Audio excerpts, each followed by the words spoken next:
You are welcome to the first episode of Nutri Devotion. In today's episode, we are going to be looking at the topic, are you living to eat or eating to live? Interesting, right? Yeah. So before we start, I would like us to take the NutriFit Creed.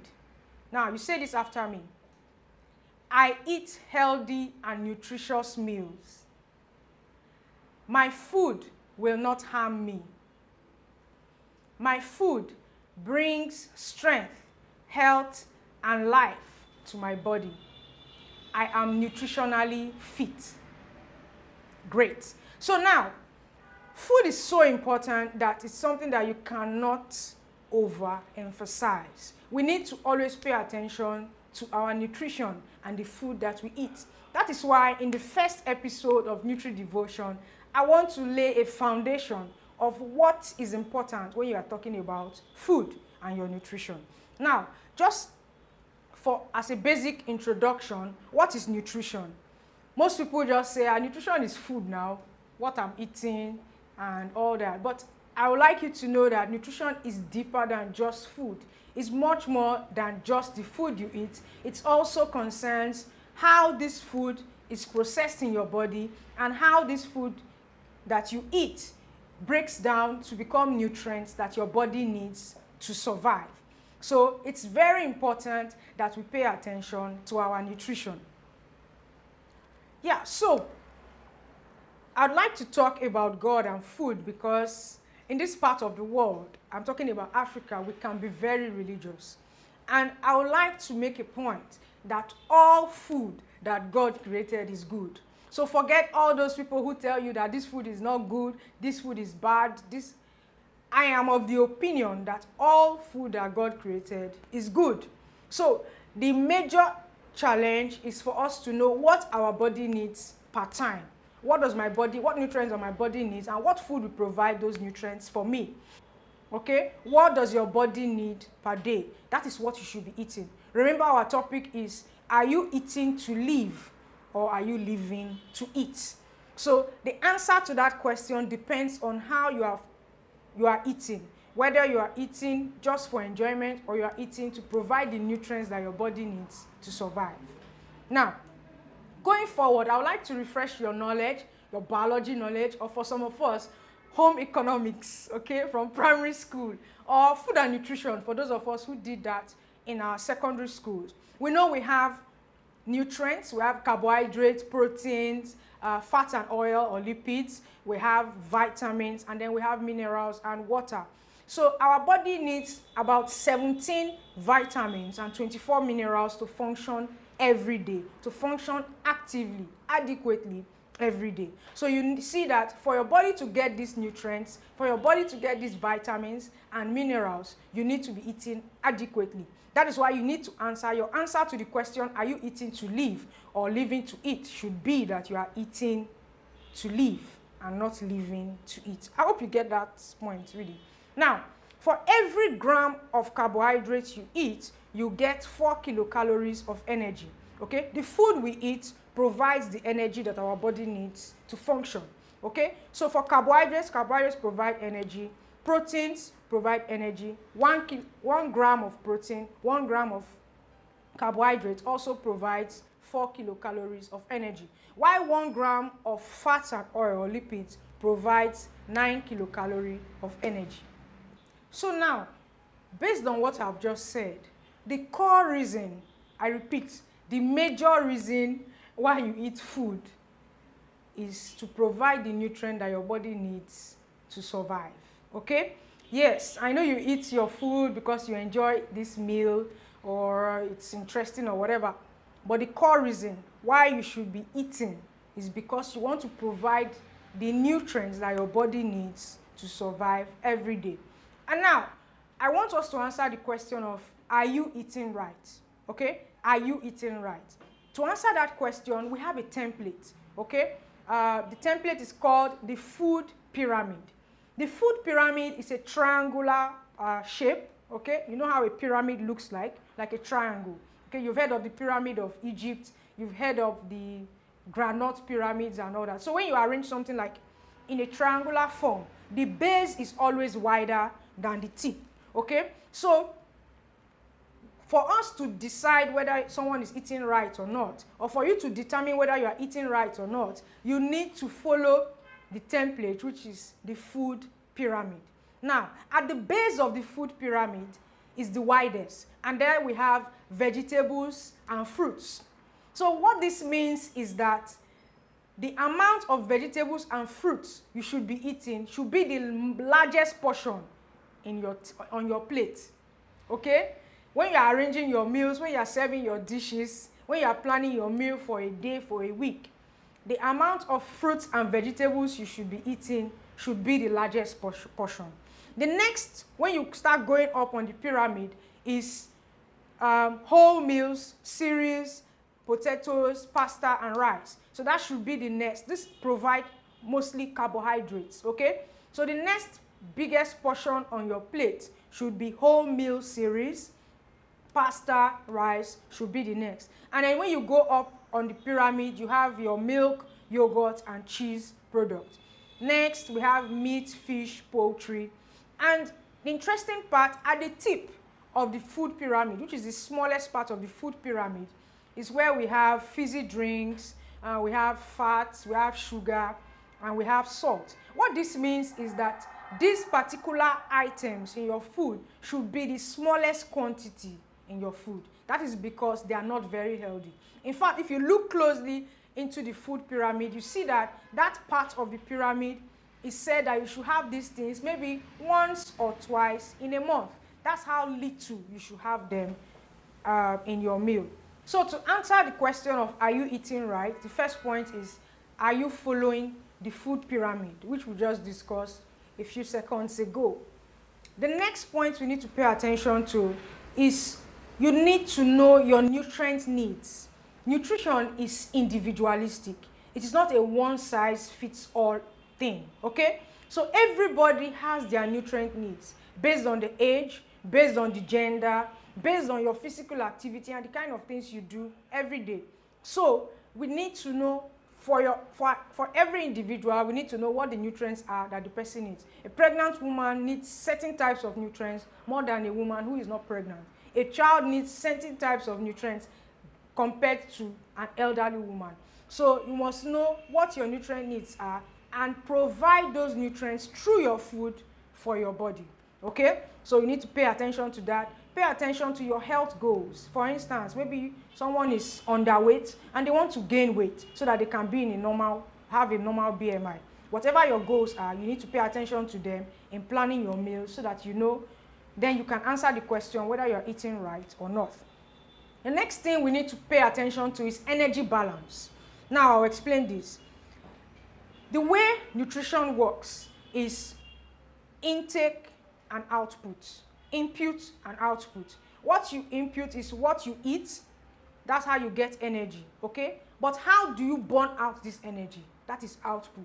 So if you are eating more than you need, your body is going to be saving the excess energy.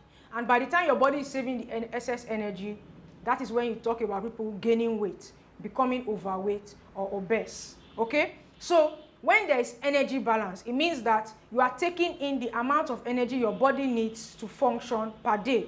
Remember, I said nutrition is individualistic, and I said nutrition is a day-to-day thing. Your food should be a day. Pay attention to it day to day. You are providing nutrients for your body for each day, not for a month. Some of us, when we load our plates, it's like we are eating for the week, okay? The energy we are consuming in one meal is enough to take care of you for 5 days, okay? But we should be paying attention to that. So energy balance. Am I taking enough energy that will sustain my body for today, okay? Am I going to burn out this energy at the end of the day, or are there going to be stores? If I'm going to store energy, it means I'm going to be gathering fat stores, and that's why you see people trying to lose weight over time because they've been eating more than their body needs per day. Now, another thing you need to pay attention to eat right is your cooking methods. Some of the way we cook our foods makes our food to lose the real nutrients that we're supposed to get. Some of us use too much oil, some of us bleach our oil, some of us use too much salt, some of us overcook the vegetable, that the vegetable loses its value. Now, the next thing you need to pay attention to if you want to eat right is the cooking methods. Okay? So, like I said before, there is no bad food. All the food are good. But sometimes the way we prepare our food actually makes it begin to have negative effects on our body. For instance, some of us over bleach the oil that we use. Some of us use too much salt in cooking. And some of us overboil our vegetables. Okay? So sometimes by the time you overheat vegetables like that, you're losing a lot of the nutrients. Even the way you prepare it, some of us, we wash it after it has been diced. And if you look at the water might be greenish. You have already lost some nutrients from that vegetable. So cooking methods can also be a way, if you pay attention to your cooking methods, you can actually preserve more nutrients. Now, how do you maintain good nutritional health? I want to share some tips on how to maintain good nutritional health. Number one, balance inputs and outputs. Okay, I said this before. Balance your intake, your food intake and your food outtake or your energy outtake. Okay, so there be a balance. Ensure there's a balance. A sedentary female needs about 1,900 kilocalories of energy to function every day. A sedentary male needs about 2,000 to 2,400 to function every day. Okay, so if you are very high, your activity is a very high level activity, then you might need some more energy. Okay, so always ensure that you have balance your input and output. The next thing to maintain good nutritional health is to be deliberate about your eating. Be deliberate about your eating. Okay, don't just eat anything. Don't just decide, oh, because I'm hungry or I like the aroma of this food, even if I'm not hungry, I just want to eat. Be deliberate about what you are eating. Be deliberate about what's on your plate. Ensure that you are having a balanced diet. Ensure that the food that you are following the food pyramid. Remember the food pyramid you saw or I described earlier? Follow the food pyramid as you plan your meals and be deliberate about it. The next thing we need to do in ensuring good nutritional health is for you to always favor vegetables and fruits. Ensure you have a good supply of vegetables and fruits in your meals. As you plan your meals, if you follow the food pyramid, you see that the base, which is the widest part of the food pyramid, has fruits and vegetables, which means fruits and vegetables should be the largest portion of your food. The next thing is that you need to make it a habit to listen to your body. Our body speaks to us, but some of us are so busy that we're not paying attention to our body until it is a critical state. You're feeling some headache, you are feeling some pain, pay attention to your body and ensure that you get enough rest. Sometimes what we need is rest, but because you are hustling, you feel like, at least I will sleep at night. Sometimes you just need 5-10 minutes of break in a day to get yourself relaxed and healthy again. Now, to maintain good nutritional health, you must pay attention to physical activity. Okay? Ensure that you engage in physical activity. Exercise. Exercise, exercise, exercise. And please, take note, exercise is not only for those who want to lose weight. Exercise is for your overall well-being.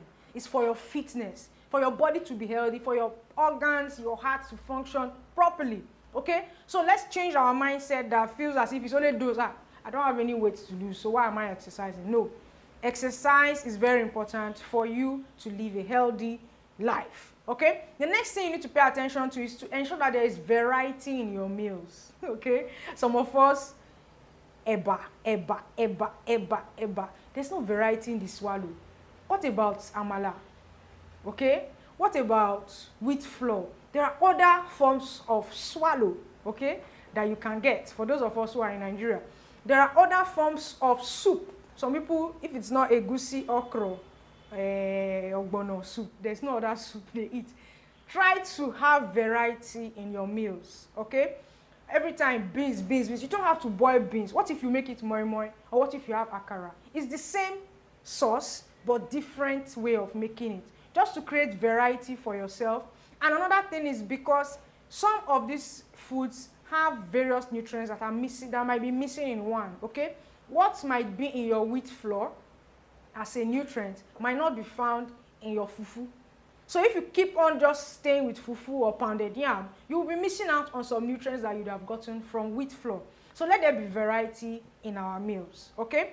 Now, the last thing I would like to say when you are talking about maintaining nutritional health is moderation. Moderation is very key. And what do I mean by moderation? Like I said, there is no food that is bad. So I'm not saying there are some foods you should not eat. But what you should pay attention to is moderation. What is the quantity I need? That you like eating jollof rice doesn't mean you will eat jollof rice morning, afternoon, and night. Okay? You should be moderate about your eating of jollof rice. Okay? That's not just like an example. That you love eating fufu and egusi soup doesn't mean every time you have to eat swallow, it has to be fufu and egusi soup in whatever quantity, right? There must be moderation. That you love taking any particular soda drink or alcohol or whatever doesn't mean you have to take it so often. Nobody is saying you should stop taking it, but let there be moderation in your intake, okay? Control what you take. Be in control of what you are taking, okay? So now, just to wrap up what we have been saying, in conclusion, what I would like to say is, if you are eating more than your body needs per day, you are overfeeding. I'll say it again. If you are eating more than your body needs per day, you are overfeeding. Okay? Eating to live means that you are eating enough food that provides the nutrients that your body needs per day. Okay? It's a system. It's a 24-hour cycle, right? It's rinse and repeat. You eat today, your body digests it, takes up the nutrients, utilizes it, and continues the next day, takes in new. So anything excess is going to be stored. And you don't have to register in a gym before you say you can do exercise. With your skipping rope, you can exercise. By just walking briskly for 30 minutes, that's exercise. There are some things you can do. Just shift the chairs in your sitting room and you are exercising already, okay? So don't give the excuse of, I don't have money to register in a gym, or there's no gym around me, or insecurity is high, I can't be jogging by 5 a.m. Exercise can be done even at the comfort of your home, okay? And lastly, moderation is very key. Pay attention to what you are eating and be moderate about it. So I have a couple of questions from the audience, and I would like to answer them. This question says, is trekking exercise? Okay, so someone is trying to, trying to prove that they are actually doing exercise? Okay, now, I understand that you are working. I understand that you're actually burning some energy. But exercise has to be deliberate. And I believe your trekking wasn't deliberate exercise, okay? Trekking is not exercise. Trekking is stressing yourself. It will become exercise, number one, if it is deliberate. Number two, if you are timing yourself. And number three, if it is brisk walking. The next question I have here is, this question is funny. Okay, so how do you eat healthy when it is expensive and you don't have the money to do so? Okay, yeah, I understand that the economic situation is kind of bad generally. I am an advocate for the fact that you don't have to break the bank to eat healthy, okay? You can eat healthy at your budget. That's why you actually need to talk to a nutritionist and a dietitian. When a dietitian has a first consultation with you, they know your pockets, they know your budget, and they can plan your healthy meal for you within your budget. Everyday foods. Like I said, there's no food that is bad. I'm sure this person is thinking that the person, you have to be eating only apple, have to be eating only salmon, fish, and all those mendes. You are wrong. Every food is good. You just have to plan it correctly to ensure that you are eating a healthy meal. Okay? Now, some of us, we are working in our offices and we've asked the security person to help us buy meat pie. Okay? Or a bottle of, I don't want to call any brand. You have bought something. You have spent like 200 naira already. That same 200 naira could get you oranges, 5 oranges. So you can decide to just swap your pastries with fruits. You can decide to swap some money you are spending on drinks with vegetables. So eating healthy doesn't have to, you don't have to break the bank to eat healthy. You can eat healthy based on the budget that you currently have. Okay, I hope I've been able to answer that questions, and if I see more questions in the comment section, I will respond to them. Thank you very much, and see you at the next episode of Nutri Devotion. Please subscribe to this channel and follow us on all our social media platforms. Bye.